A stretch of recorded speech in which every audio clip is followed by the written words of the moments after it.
Gente, que alegria estar aqui com vocês. Mais uma vez, para que o Senhor derrame algo muito poderoso na nossa vida. Você crê nisso? Você veio aqui com essa expectativa hoje? Para Deus trazer algo novo?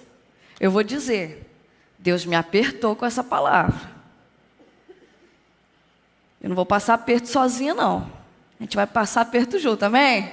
Deus vai falar com você. Você crê nisso? Meus irmãos, a gente vive num tempo de muita angústia na nossa vida.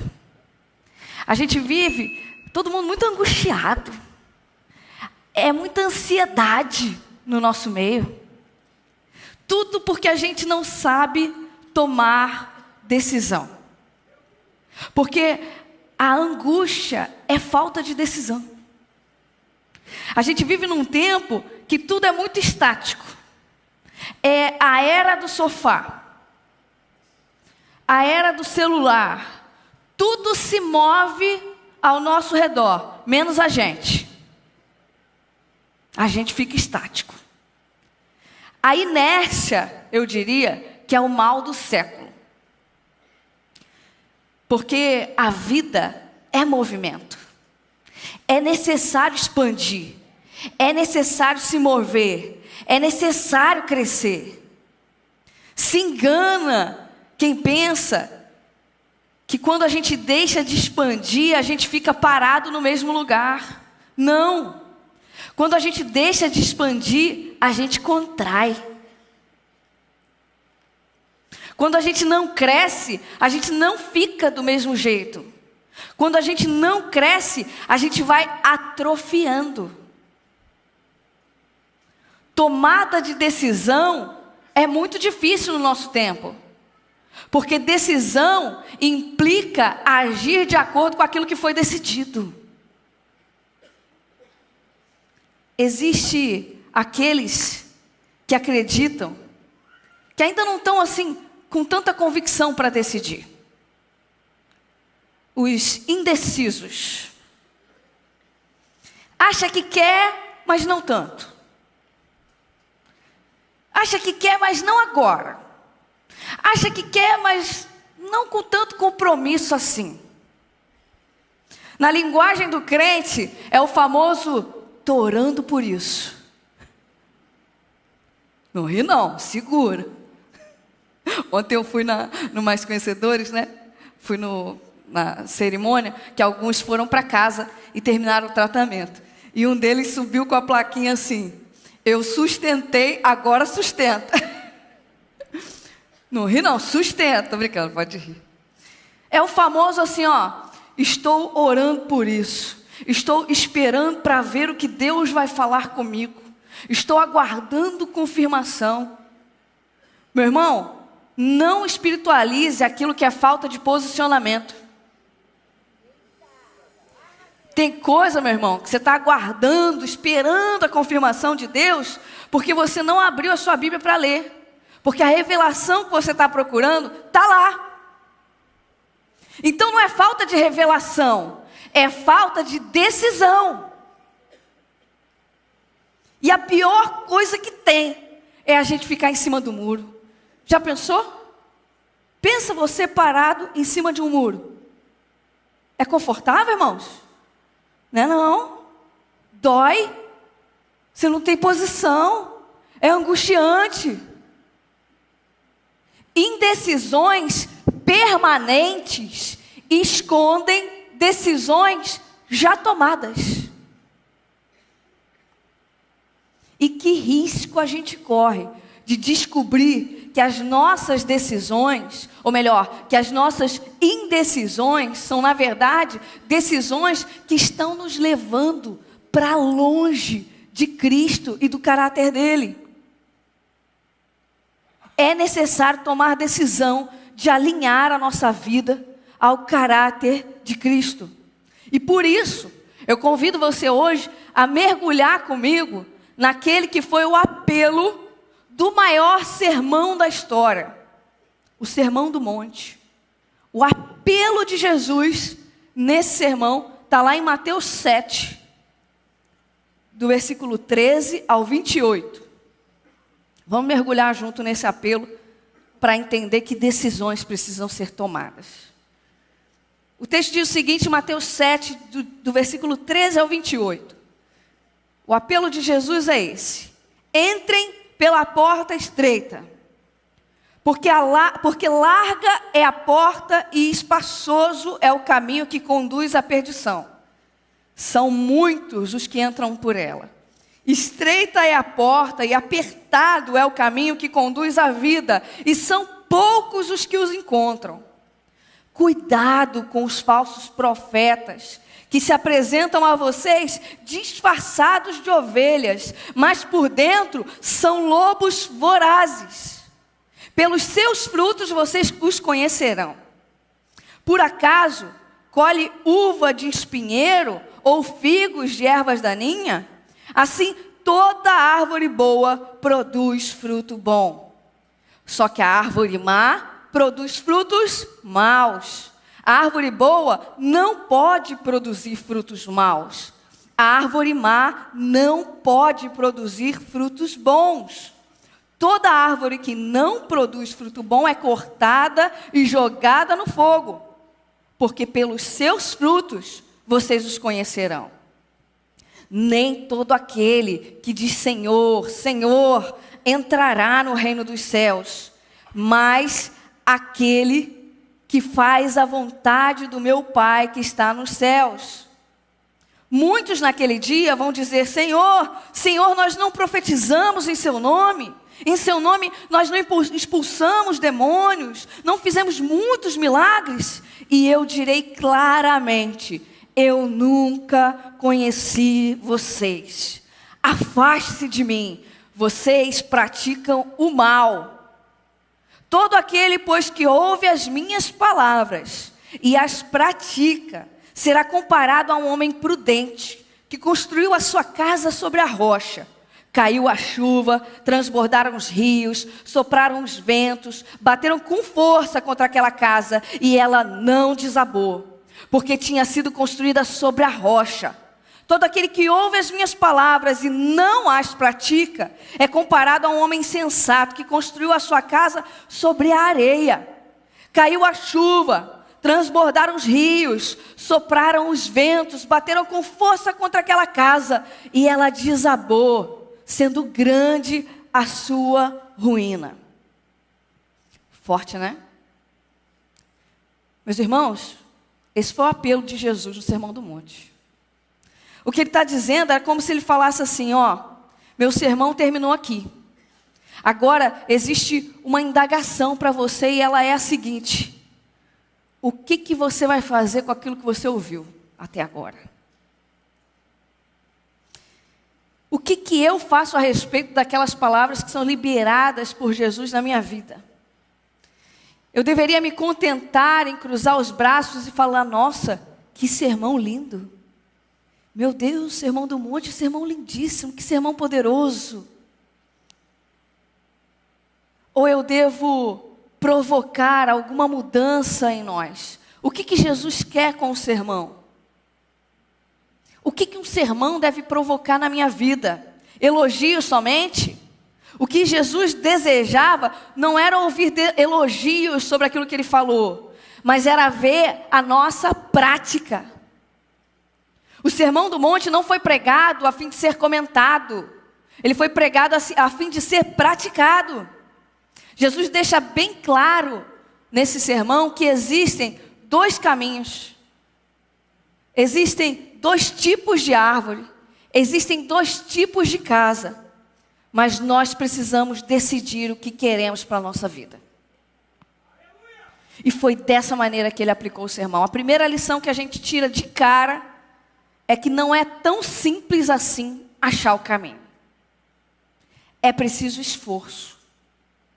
A primeira imagem que Jesus nos apresenta nesse apelo nos leva a pensar em nós andando e de repente nos deparando com duas portas que vai nos conduzir em caminhos diferentes. Uma porta é muito estreita mesmo. Só dá para passar um de cada vez, é muito apertada. É tão estreita que é o tipo de porta que se a gente olha, a gente fala assim, acho que eu não vou conseguir passar por aí não, acho que não é essa porta não, eu acho que eu vou procurar outra. É estreita. Então, a gente tem a outra porta, larga. E ele coloca os dois caminhos diante de nós. Um muito apertado, um muito difícil. Um que requer diminuir para caber. Você olha e vê pouquíssimas pessoas entrando nessa porta. E você olha para o outro caminho, largo, confortável, e vê uma multidão entrando por ele. A porta estreita, ela fala do início da nossa jornada. E como é importante o início da nossa jornada. Porque se você entra por ele, é um tipo de caminho que você escolhe. E os inícios nos colocam nos trajetos corretos. Hoje Deus está te dando a oportunidade de um novo início. Porque talvez você não esteja num caminho correto. Se no meio do caminho a gente descobre que entrou no trem errado, por exemplo, não adianta sair correndo de vagão em vagão pelo lado contrário, porque ele já está andando em outra direção. Por isso é muito importante escolher a porta que vai te levar para o caminho certo. Jesus não está dizendo assim, olha, essas são as duas portas. E aí, ó, você vê o que é melhor para você, tá? Igual um vendedor de loja. Vê o que é melhor para você. O que ficar melhor para você, você me fala que você decidiu, tá bom? Não. Jesus não está assim, analisa bem. Estou te dando duas opções. Vai orar. Vai orar. Depois você chega e me fala e conta qual foi a sua decisão. Não. Ele fala assim, entre pela porta estreita. É o famoso, você não é todo mundo. Quem já ouviu isso da mãe? Aleluia. Boas mães aqui, hein? Minha mãe está ali. Até hoje ela fala isso. Acho que é pro resto da vida, né? Você não é todo mundo. E aí você fala assim, ué, mas olha, está todo mundo passando por aquela porta, está todo mundo fazendo isso, está todo mundo dando certo. O que Jesus está falando é, você não é todo mundo. Entre pela porta estreita. Não é Deus que se contorce para caber em você. É você que se contorce, que se mexe para caber na porta dele. Certa vez uma borboleta estava tentando sair do casulo e era um esforço danado, era super difícil. E aí um homem resolveu facilitar, pegou e cortou o casulo. A borboleta não podia mais voar. Porque ela precisava daquele esforço para desenvolver as suas asas. E aí então conseguir voar. O caminho mais fácil vai te impedir de voar. A sua nova vida vai te custar a vida antiga. Para passar pela porta estreita, nós precisamos deixar muitas coisas para trás. Não cabe tudo. Precisamos nascer de novo. Lutero tem uma frase que diz assim, eu pensei que o velho homem tinha morrido nas águas do batismo. Mas eu descobri que o infeliz sabia nadar. Agora eu tenho que matá-lo todos os dias. Nosso velho homem sabe nadar.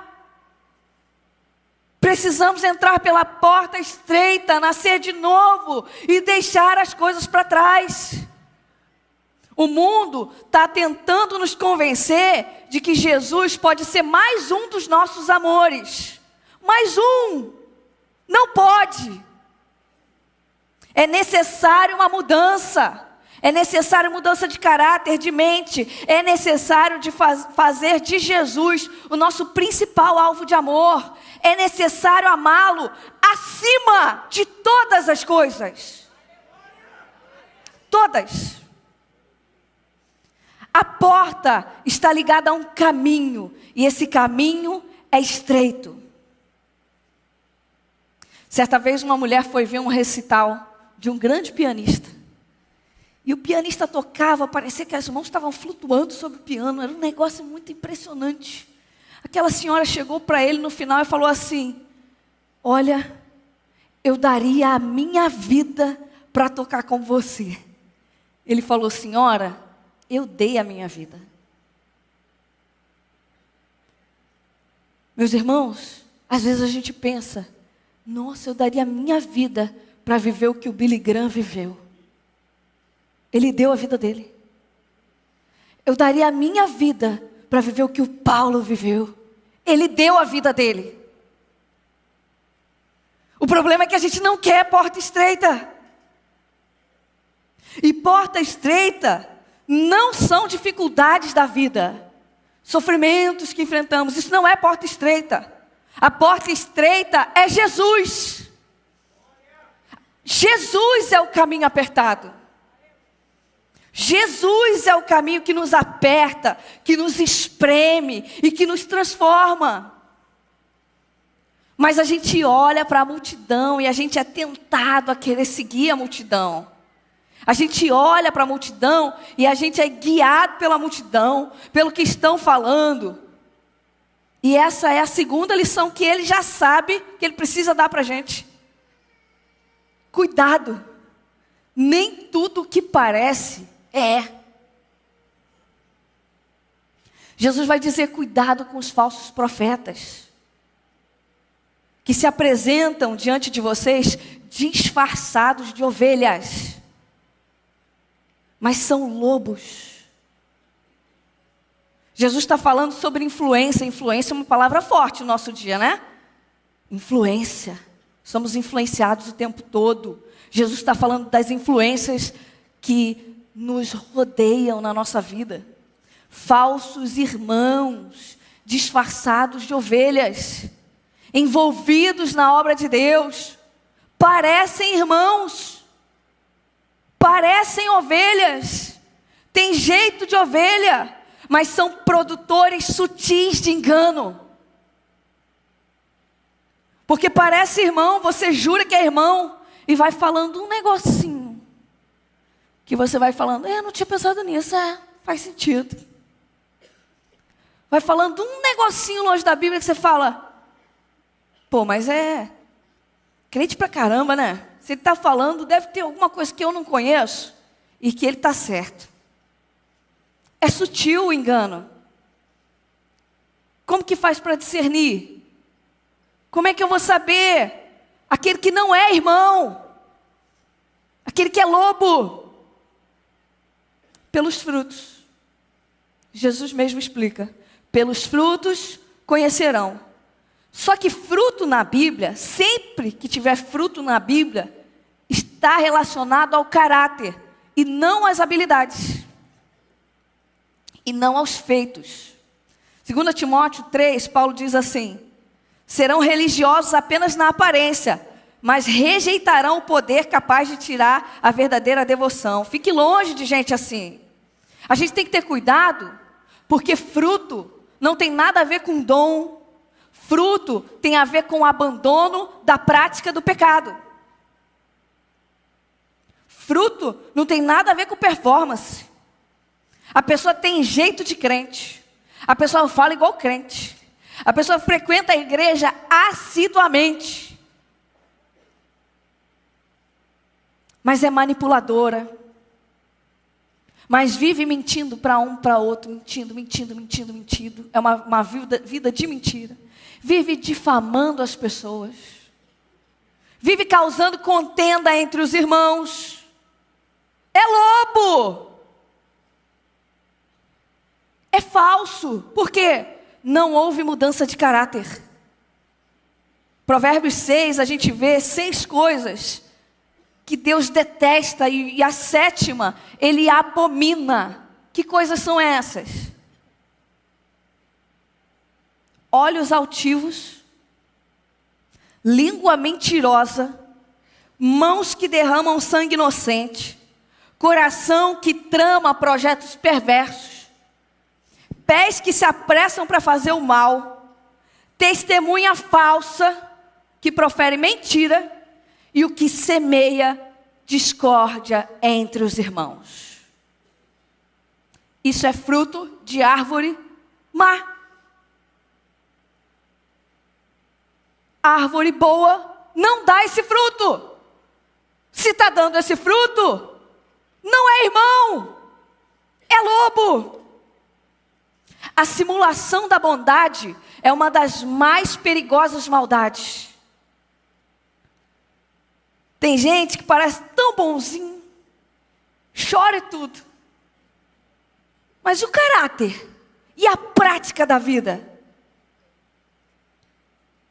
A gente não pode ser levado pelo externo. A gente tem que parar de ser levado por aparência, de ser influenciado pelo que está do lado de fora. Vou falar para vocês de uma grande frustração. Um dia de calor intenso. Pensa num calor intenso. E aí você lembra que você tem um sorvete maravilhoso, caríssimo. Deixou um pouquinho para o dia do calor intenso. Aí você vai correndo para a geladeira. Você abre o seu freezer.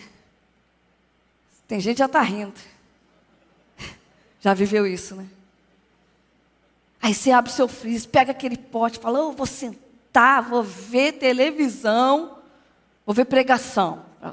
Vou ver pregação com aquele pote de sorvete. E eu abro, o que tem lá dentro? Todo mundo já viveu essa frustração. Que frustração! É muito triste. É triste ou não é? Mas sabe o que acontece? Tem gente que é feijão dentro do pote de sorvete. É. Fala igual o pastor Josué. É. Para matar a saudade. Tem gente que é feijão no pote de sorvete. E você está se relacionando com o pote. Mas vai ter a hora que você vai descobrir que na verdade é feijão. Você está encantado com o externo. Você está sendo levado por aquilo que aparenta ser, mas não é. Pior, às vezes o feijão é você. E você está super preocupado com a embalagem que você está mostrando para as pessoas. Porque o que aparenta ser é o que vende. Não, meu irmão. Sabe por quê? Nem todo que diz Senhor, Senhor, entrará no reino dos céus. Mas eu fiz isso, mas eu fiz aquilo. Eu tinha jeito de crente, eu trabalhava, eu expulsava demônio. Mas eu não conheço você. Eu nunca tive intimidade com você. Não houve comunhão, porque você não era irmão. Você era lobo. Todo aquele que tem Jesus como Senhor e Salvador recebe novidade de vida e se transforma em irmão. O que fazer com o lobo? Prega o evangelho, porque precisa de conversão. Que risco nós corremos de achar que estamos fazendo e não temos nenhuma intimidade com Jesus. Estamos na porta larga. Tem pessoas que podem falar lindamente, uma oratória maravilhosa, ser extremamente competente em tudo que faz, ser impressionante, ter 4 milhões de seguidores no Instagram, e isso pode não significar absolutamente nada para Deus. Porque dar certo nunca vai significar estar certo diante de Deus. Dar certo não significa estar certo diante de Deus. O homem mais justo da terra, segundo Deus, foi o que mais deu errado.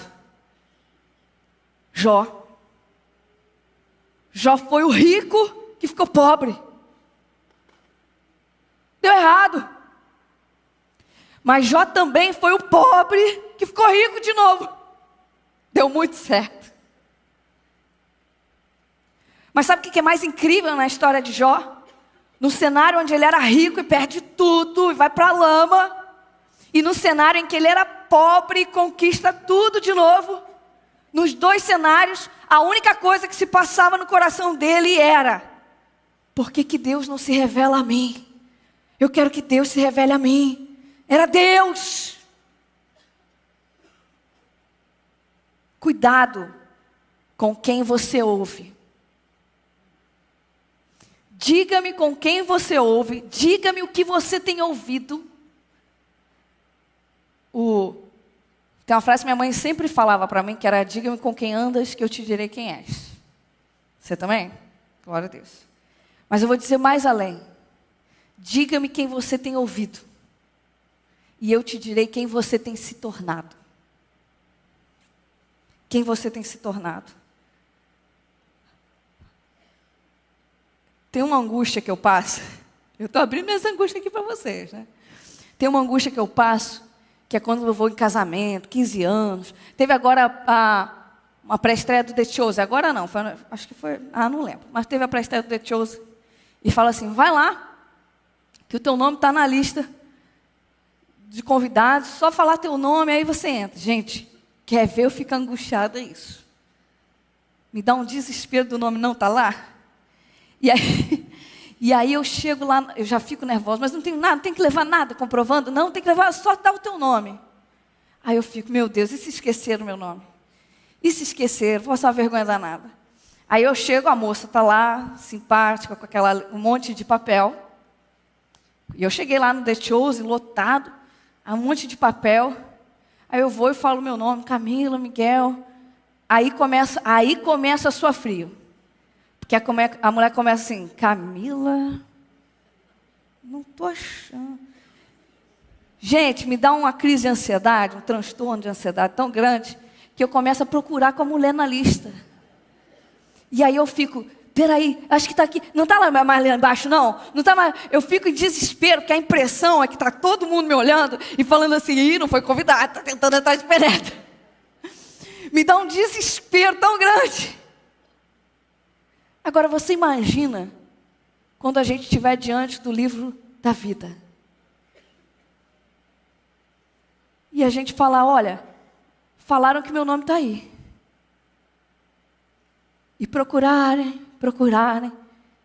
Camila, eu expulsei demônios. Eu curei enfermos. Não. Seu nome não está aqui, não. Meus irmãos, que risco nós corremos de não ter o nosso nome no livro da vida, porque não entregamos a nossa vida para Jesus, mas fomos guiados pela multidão e pelo que os outros falam. A terceira lição que Jesus nos dá é: não basta saber, não basta ouvir, é preciso obedecer. Jesus fala que todo aquele que ouve as minhas palavras e não as pratica, ou melhor, que ouve e pratica, é comparado ao homem prudente, que construiu a sua casa sobre a rocha, caiu a chuva e ela não desabou.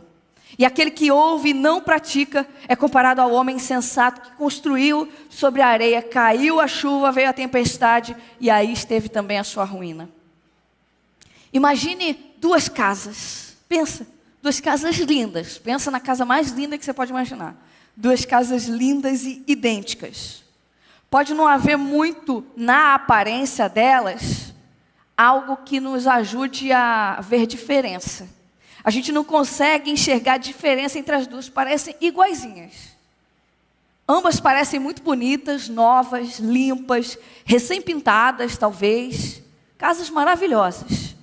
Só que o alicerce de uma delas está num terreno bem duro, bem firme. E o alicerce da outra tem a sua base naquilo que é areia. É interessante que de cara, quando a gente lê isso, a gente pensa que nessa ilustração de Jesus, a casa alicerçada na rocha é o foco da ilustração. Isso é, sim, de fato, muito importante. Mas se olharmos para o texto, nós vemos um construtor que não queria perder tempo cavando até encontrar a rocha. Se olharmos para o texto, a gente vê um construtor que ouviu as palavras de Jesus e que achou lindo, mas na hora de colocar em prática, escolheu a opção mais rápida, o caminho mais curto. vou fazer do meu jeito, a porta mais larga, não quer se submeter aos processos, não quer passar pelo esforço de cavar até achar rocha, não quer gastar tempo com aquilo que não pode ser visto pelos outros. É aquele que se orar e não postar, perdeu até a graça orar. Se não tiver o seu tempo a sós com Deus, não postar que está tendo o seu tempo a sós com Deus, seu tempo nem mais é a sós com Deus. Para que...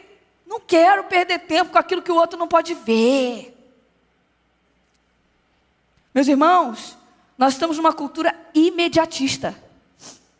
A gente acha que pode construir um relacionamento com Deus em 3 minutos, tipo um miojo. A gente não consegue ouvir um áudio no WhatsApp numa velocidade normal. Falo por mim. Eu não conheço mais a voz das pessoas. Só conheço a voz. Capaz de me chamar, não sei quem é. Porque eu escuto todo. Já sabe que se me mandar áudio já está no 2+. Escuto todos os áudios assim. Você não reconhece mais a voz. Você não escuta mais as pausas. Você é incapaz de apreciar o tom. Estamos numa época que a gente pula vídeo que dura mais de 1 minuto. Nossa! Esse vídeo está muito longo. Tem 2 minutos. Meu irmão, como que tem profundidade assim?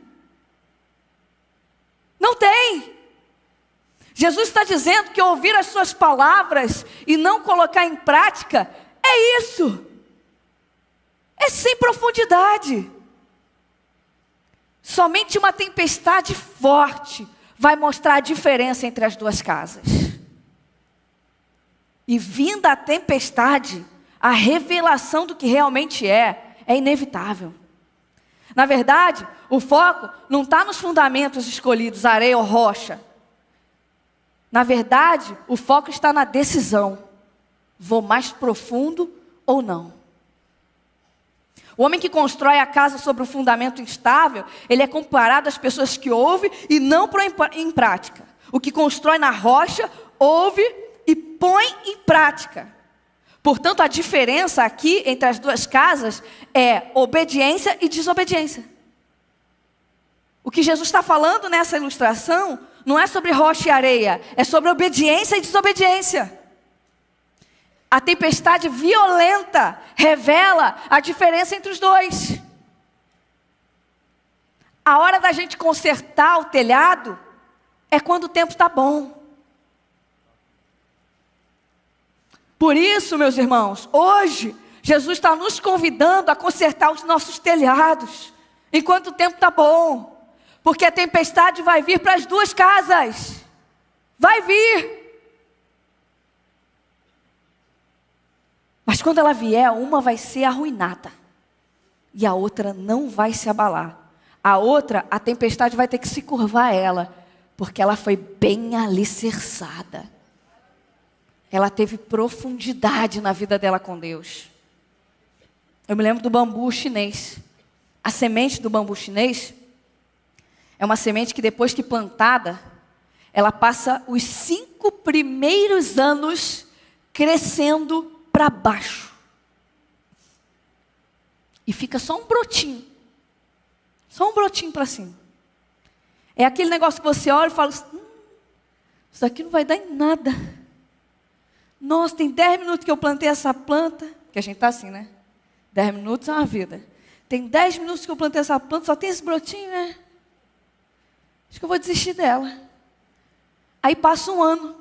Aí você vai. Não é possível, gente. Tem uma vida que eu botei essa planta aí. É só esse brotinho, isso aí não vai dar em nada. Passa 2 anos. Mas sabe o que está acontecendo embaixo? Ela está formando as mais complexas raízes. A semente do bambu chinês, ela cresce cerca de 10 metros para baixo. Por 5 anos. E aí sabe o que acontece no 5º ano? No 5º ano esse brotinho que não vai dar em nada, que todo mundo olha e fala, isso daí é assim mesmo.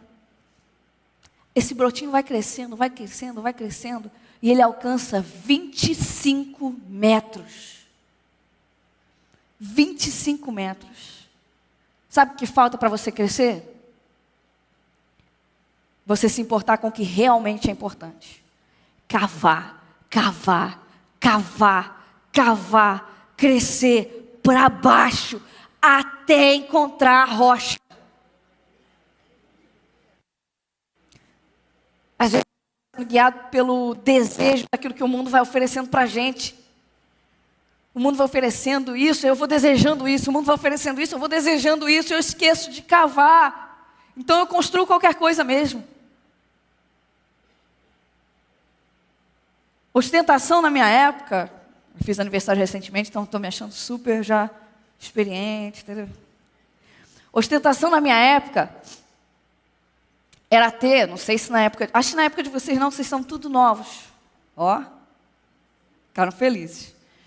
Ostentação na minha época era ter aquele som grandão, bem grandão, que cabia 3 CDs ao mesmo tempo. Era da tua época. Meus irmãos, você botava já os seus 3 CDs preferidos lá dentro. E aí você perdia a capinha deles, porque eles ficavam muito tempo lá dentro, sim ou não? E aí você pegava, às vezes, no controle remoto. Eu quero ouvir o CD 3. Pá, ele rodava. Uau! Que ostentação! Isso era o auge da tecnologia. Venci na vida. Conquistei, venci na vida. Eu tenho esse som em casa. Hoje a gente olha e o que a gente faz? Ri disso, né? Caramba, isso era tão importante para mim, que ridículo. Mas é assim, quando a gente é levado a viver desejando aquilo que o mundo nos apresenta. A gente vive sem sentido, sem nexo. Às vezes eu acho que o crente está vivendo aqui na terra fazendo hora para ir para o céu. Estou aqui fazendo hora. Vamos lá. Vou vivendo minha vida, adquirindo minhas coisas, fazendo hora. Daqui a pouco vou para o céu. Não, meus irmãos. Nós precisamos olhar para a terra, para o lugar onde estamos inseridos, sob a ótica do céu. E não olhar para o céu sob a ótica da terra. Como assim? Se olhamos para o céu na ótica das coisas que estão acontecendo aqui no mundo, sabe o que a gente vai querer? Escapar. Quero ir para o céu. Deus me livre. Isso aqui está terrível. É o escapismo. Por quê? Porque eu estou olhando para lá com as lentes desse mundo aqui. Mas eu tenho que olhar para esse mundo com as lentes do céu. Sabe por quê? Porque não é a igreja que está sofrendo um mundo corrompido. Ai, está tão difícil ser igreja, porque o mundo está tão corrompido. Não! É o mundo que está sofrendo uma igreja apática, uma igreja tímida. O mundo está sofrendo até que a igreja se levante. O mundo está em trevas, muitas trevas. Ah, é? E quem é a luz do mundo que dissipa as trevas? O mundo está podre. Não aguento mais esse mundo. Ah, é? E quem é o sal da terra que impede a podridão de se espalhar? Nós temos que parar de lamentar pelo mundo corrompido e assumir a nossa responsabilidade nele.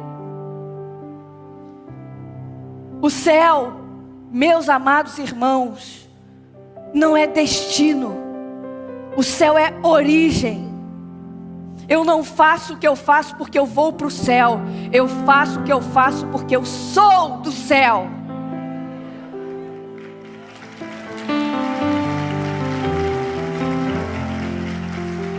Certa vez perguntaram para uma missionária. Ela trabalhava com indígenas, trabalho era incrível.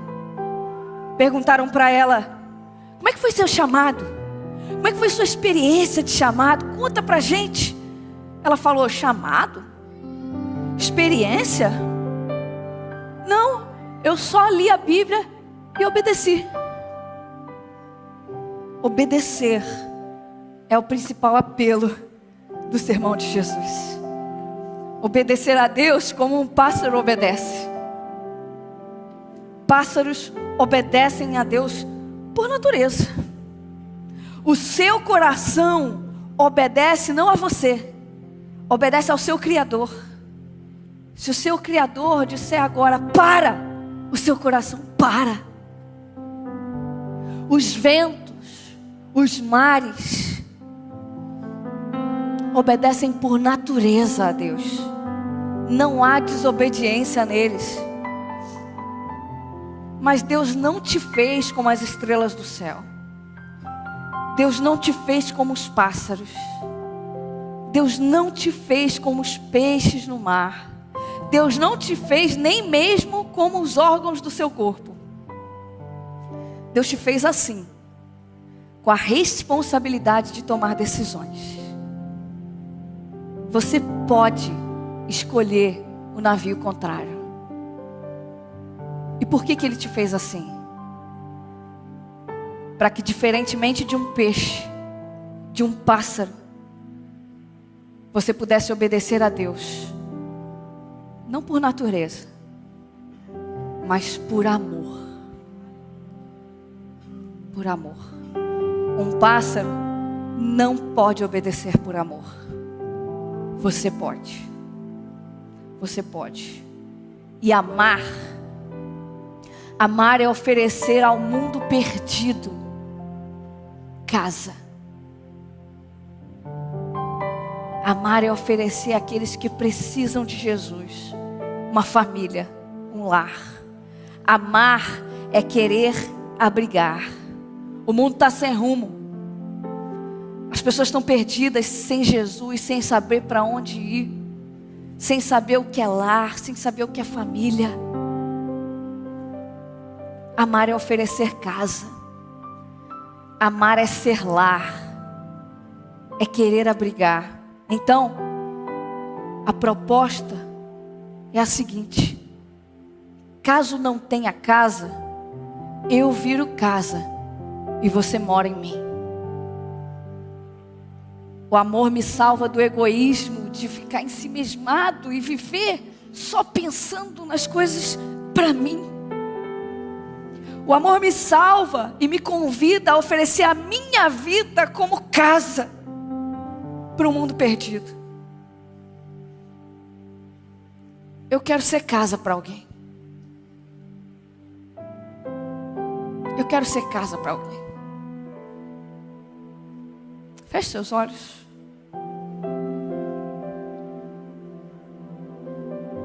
Hoje o Senhor Jesus colocou diante de você 2 caminhos.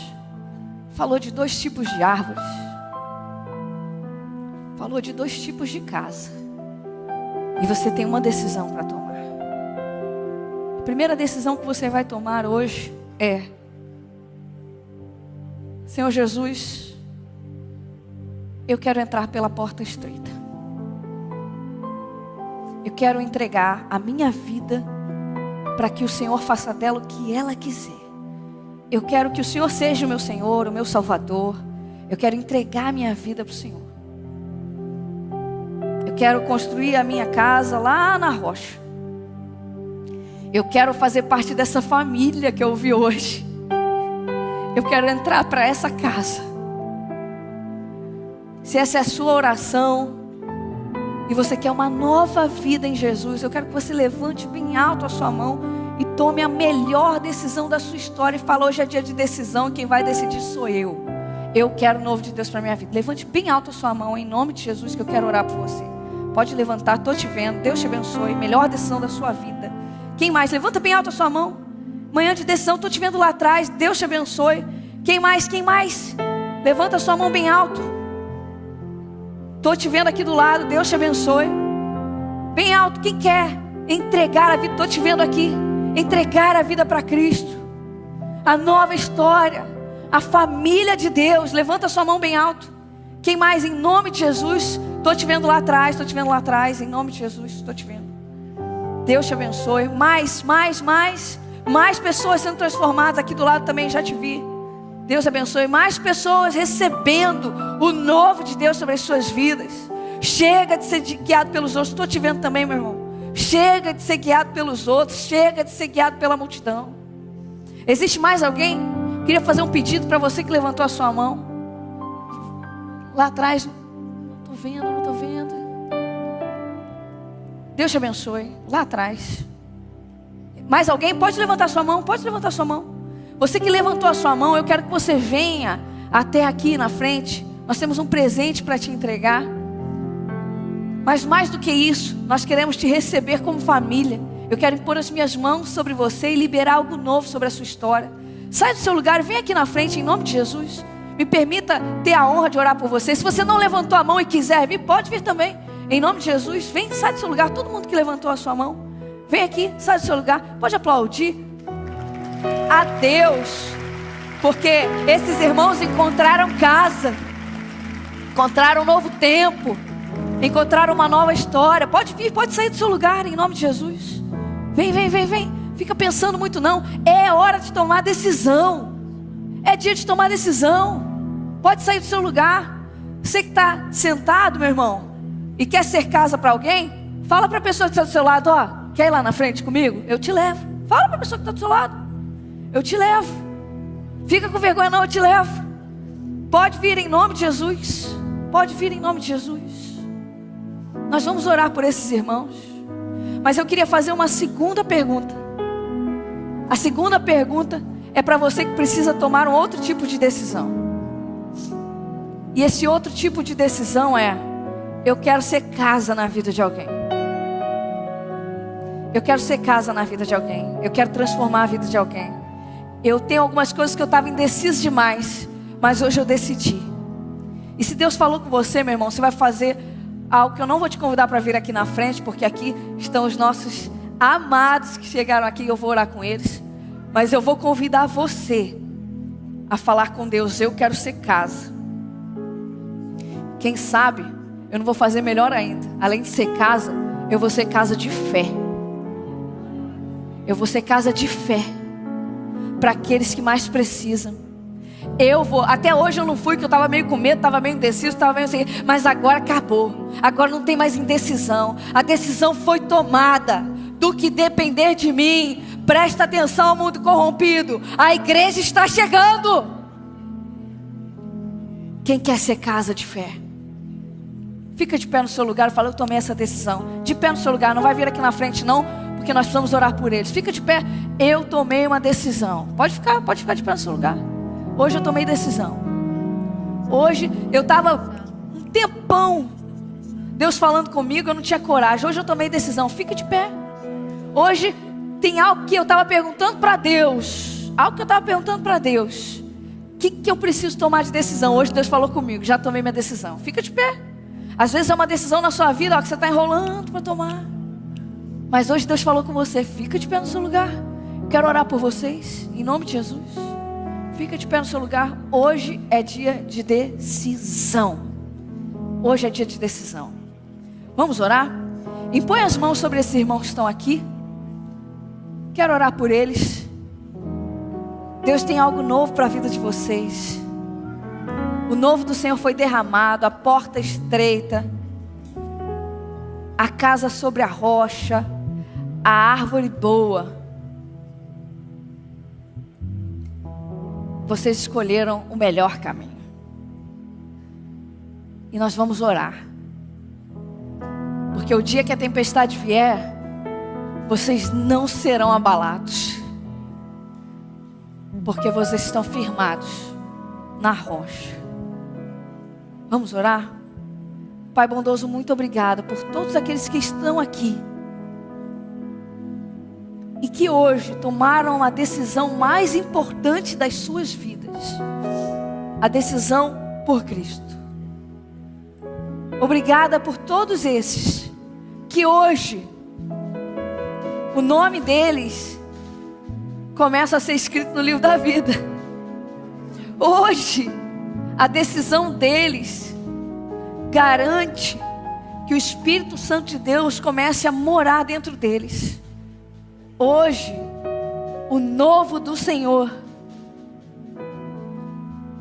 toma conta de cada área das suas vidas e das suas famílias.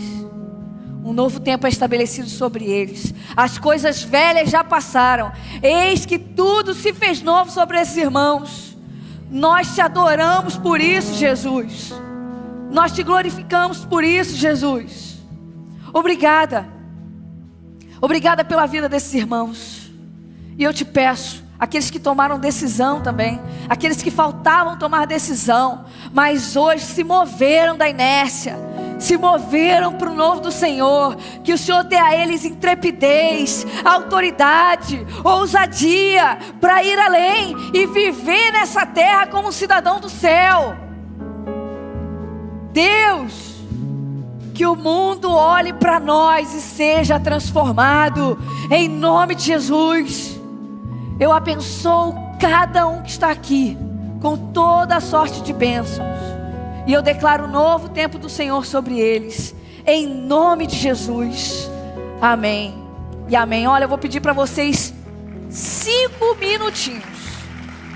5 minutinhos. Porque tem um negocinho lá na salinha, a gente quer tomar um cafezinho com você, te dar um presentinho, é bem rápido. É bem rápido. Lá nessa, pode vir todo mundo, vamos todo mundo. A gente é uma família agora, já era. A gente é uma família, e eu vou dizer um negócio, a gente é uma família grudenta. É ou não é? A gente é uma família grudenta. Amém? Queria que você ficasse de pé no seu lugar. Quero derramar uma bênção sobre você, antes de nós seguirmos e viver um domingo abençoado. Quem foi abençoado aí, levanta a mão. Quem recebeu algo do Senhor, levanta a mão. Vamos orar? Coloque suas mãos assim. Você vai receber algo muito poderoso agora. Que o amor de Deus, o nosso Pai, a graça do seu Filho amado Jesus e as doces consolações do Espírito Santo de Deus seja com toda a igreja, aqui até os 4 cantos da terra, até que Ele venha. Em nome de Jesus. Amém. Que Deus abençoe você. Seu domingo seja muito especial.